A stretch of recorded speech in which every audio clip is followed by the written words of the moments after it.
बयानों को उसी हिसाब से देखना है? तो अनिल जी, आप देखिए, इंक्रीमेंटल रिएक्शन जो बाजार का है सिर्फ बयानों पे, वो कम होता जा रहा है। हम एक इकोनॉमिक्स में थ्योरी पढ़ते थे, law of diminishing marginal utility.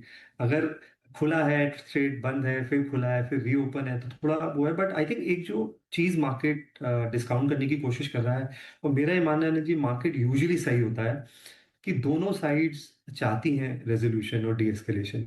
और इसलिए जो सीज फायर एक्सटेंशन की प्रोबेबिलिटी, हर चीज मार्केट में प्रोबेबिलिटी है। वॉर में तो बिल्कुल भी सर्बिलिटी है कि चीजें थोड़ी सी डीएस्केलेट होंगी, और उस वजह से बाजार पे आपने देखा होगा आज इंक्रीमेंटल रिएक्शन अभी तक तो बहुत बहुत ज्यादा नहीं है। जो पॉजिटिविटी थी वो जरूर गायब हो गई है, जो हमें लग रहा था फ्राइडे इवनिंग की। दूसरा, जैसे अजय बगा सर ने भी बोला कि ईरान के लिए भी अगर ये ब्लॉकेट कंटिन्यू रहा तो बहुत दिक्कत हो जाएगी, कि वो आप 50 दिन से कॉन्फ्लिक्ट में हैं। आप यूजली अगर आप वॉर्स को स्टडी करें ग्लोबली, कोई भी इंक्लूडिंग जर्मनी वर्ल्ड वॉर जो हारा था, वो सप्लाई चेन डिस्ट्रप्शन से हारता है, लॉजिस्टिक्स से हारता है। रेगुलर जो सप्लाई जानी चाहिए फूड की, मेडिसिन की, आर्सेनल की, वो डिस्टर्ब होती है।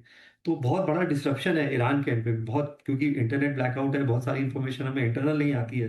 तो मुझे लगता है कि बाजार ये रीड कर रहा है कि दोनों साइड्स जो हैं कीन है डी एस्केलेशन को लेके। थोड़ा बहुत ऑब्वियसली चीजें होती रहेंगी, और एक बड़ा प्लेयर इसमें इसराइल और सऊदी अरेबिया है, क्योंकि वो शायद चाह रहे हैं कि ये पूरा एंड रेजोल्यूशन हो और बीच में डी एस्केलेशन हो। दूसरा, बाजार ये देखना चाहेगा ये सप्लाई शॉक कहीं डिमांड शॉक में ना तब्दील हो जाए अनिल जी, क्योंकि अभी तक सप्लाई शॉक है, लेकिन अगर ये चलता रहा तो इसका डिमांड शॉक आएगा। अब जैसे वर्क फ्रॉम होम यूरोप में बात कर रही है, फ्लाइट्स कैंसिलेशन होंगी, अगर जेट फ्यूल शॉर्टेज होता है तो बहुत ज्यादा डिमांड डिस्ट्रक्शन भी हो सकता है। तो आई थिंक वो एक हमें पॉइंट देखना पड़ेगा कि अगर अर्ली डी एस्केलेशन नहीं हुआ तो फिर ग्रोथ नंबर्स को रिप्राइस करेगा, मतलब कि ग्रोथ एस्टिमेट्स कम होंगे, अर्निंग एस्टिमेट्स कम होंगे, उसमें अपसाइड बाजार की जो है बहुत हद तक फिर कैप हो जाएगी। ठीक बात है, बहुत ही इंटरेस्टिंग चीज आपने की कि सप्लाई शॉक की चिंता भी है। पता चला कि बाद में डिमांड ही कम होगी तो क्या करेंगे, ये बहुत इंटरेस्टिंग चीज है। लेकिन जो जो कुछ मार्केट का मूड माहौल है सर, देखिए निचले समय से 2000 पॉइंट जितने गिरे उसकी 2/3, 25,178, 2/3 क्या, लगभग 75% रिकवरी हमारी आ चुकी है। मिड कैप सेलेक्ट इंडेक्स तो अपने लाइफ हाई से मुश्किल से 1.5-2% नीचे बचा है।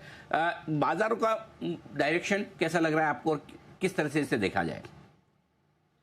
अरे जी, थोड़ा सा मुझे लगता है स्टॉक स्पेसिफिक मार्केट है, थीम स्पेसिफिक मार्केट है। और आपने भी ये बात पहले बोली कि साल में 5-6 दिन ही अच्छे होते हैं जो पूरे साल का मेजॉरिटी रिटर्न बनाते हैं, और इसलिए आप बाजार से बाहर नहीं रह सकते, है ना। हमने कोविड में भी देखा था कि 23 मार्च को लोअर सर्किट लगा था, 24 को अपर सर्किट लग गया था। तो कोविड तो चलता रहा था, आगे और भी वेव्स आई, बाजार ने एक बॉटम बना लिया था। तो कहीं ना कहीं मुझे ऐसा लगता है कि शायद कहना बहुत मुश्किल होता है अगर स्पेशली वॉर सिचुएशन में, बट ऐसा शायद एक 22,200-300 का जो भी एक बॉटम बना, आई थिंक वो मुझे लगता है कि शायद हो सकता है वर्स्ट केस सिनेरियो। दो चार थीम्स बहुत अच्छी लग रही है एनर्जी, और इस समय पोर्टफोलियो को थोड़ा सा रोटेट करने की जरूरत है। जैसे एनर्जी थीम बहुत ही अब अच्छी लग रही है। एनर्जी बास्केट चेंज होगा, अगर आप नेशनल इलेक्ट्रिसिटी प्लान पढ़ें, जो कि गवर्नमेंट डॉक्यूमेंट है, उसमें कई सारी चीजें हैं। करीबन 9 लाख करोड़ के केपेक्स की बात हो रही है। हम अभी 5 लाख सर्किट किलोमीटर है। हमारा मेन प्रॉब्लम जो है डिस्ट्रीब्यूशन और ट्रांसमिशन है। अगर आप पावर कैपेसिटी देखें तो रिन्यूएबल की कैपेसिटी बहुत ज्यादा जनरेट हो रही है, ट्रांसमिट नहीं हो पा रहा है।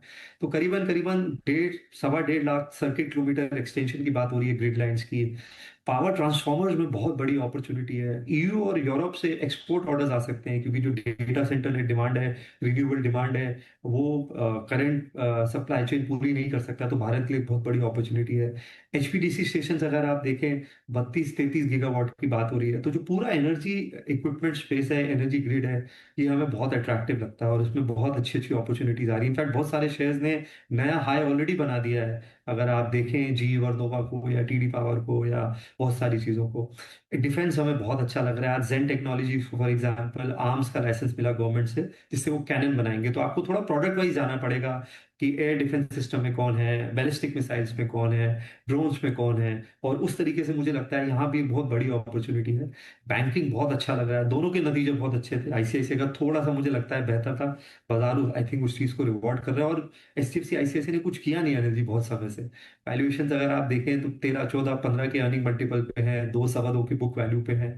तो इन पॉकेट्स पे मुझे लगता है रिटर्न बन सकते हैं। ब्रॉडर मार्केट जैसा मैंने बोला, मैं देखना चाहूंगा कि ये, जैसा मैंने बोला कि डिमांड डिस्ट्रक्शन ना हो बहुत ज्यादा। अगर ये लंबा चलेगा तो मुझे लगता है कहीं ना कहीं फिर अपसाइड कैप होगा।